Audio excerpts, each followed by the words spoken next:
dangerous, volatile. After the rebel angels are cast into the depths of the earth, Enoch has a dream vision. The lead angel, Azazel, begs Enoch to plead their case before God, to petition the Almighty to release them from the depths of the earth. The request for clemency is denied.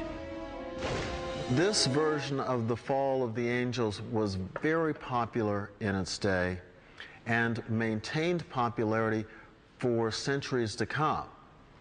When we look at Dante's work on the Inferno, it's largely out of the material in Enoch. When we look at various snips of the New Testament, Enoch seems to be in play.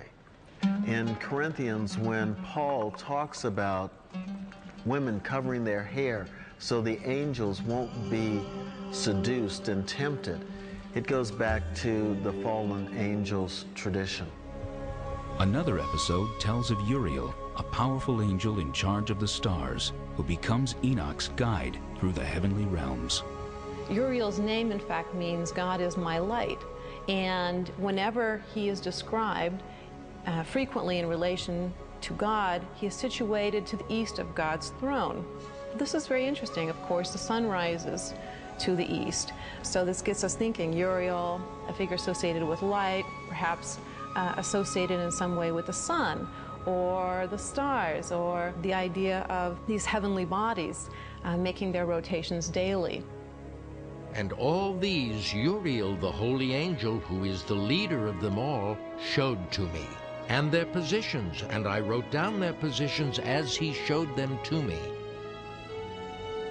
And so something is going on here with the stars. It may well be going back to the role of astrology and the study of stars in the Persian Empire that is now giving rise to this new awareness that constellations aren't just constellations of stars, they're constellations of power. And through this tour of heaven, Enoch gets the information, and he knows where the powers are, and to know where the powers are means that you have access to the power. With its lush descriptions of heavenly powers and the horrors that await evildoers, even angels, Enoch was one of the most popular books among the early Christians. We know that some early Christians considered the writings of Enoch to be authoritative, to contain actual revelation from God. So, because some people thought that, some influential people thought that, the book was used as you would use other books of the Bible. After all, Revelation appears in the New Testament. But Enoch, for reasons that I think are fairly clear, was just considered a little too strange, a little too suspicious, a little too creative, perhaps, for the tradition. Having said that, there's no doubt that it was widely read and very popular. Yet the Book of Enoch was denied a home in the official Christian canon. This imaginative tale fell into obscurity until the late 18th century, when a Scottish explorer named James Bruce came upon this mysterious text in Aksum, a city in the Ethiopian highlands. Travelers to Ethiopia found manuscripts of these books and brought them back to Europe. This caused quite a sensation. I'm aware of scholarly reaction to them. People were excited about having these texts that we knew about only through allusion before this time, or a brief quotation. Whether this raised any questions in people's minds, canonical questions, should we put these books in the Bible? I'm not aware of really intense discussions of that sort. Until the mid-20th century, the Book of Enoch was assumed to be of interest only to the very early Christians. We now know that Enoch was sacred to Ethiopian Christians all along. Part of the reason why this probably became part of their canon is because of the mythic story of the foundation of the Ethiopian monarchy. You have Sheba, who goes to see King Solomon, and the story goes that not only does she bring gifts, she brings a little bit of something back home. She's pregnant with Solomon's son. That son is Menelik.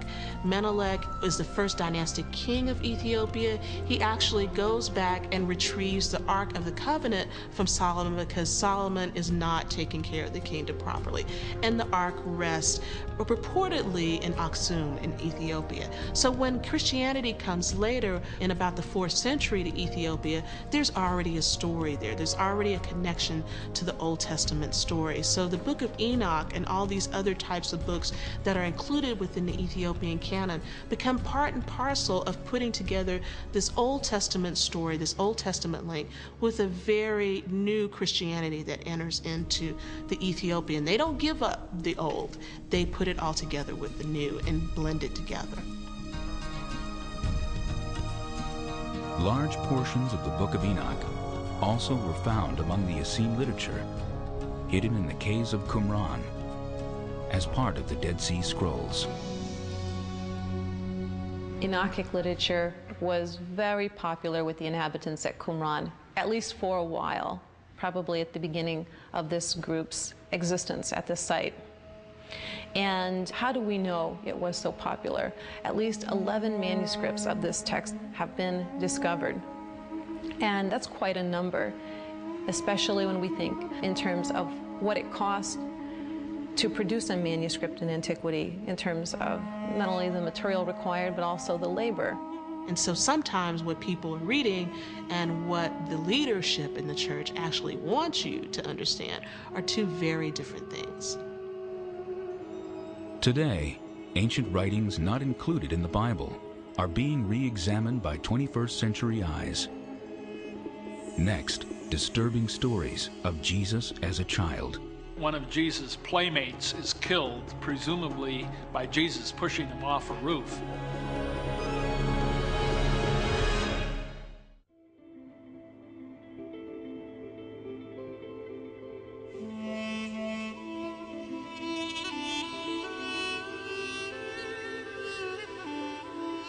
By the 2nd century, the Jesus movement was coming of age.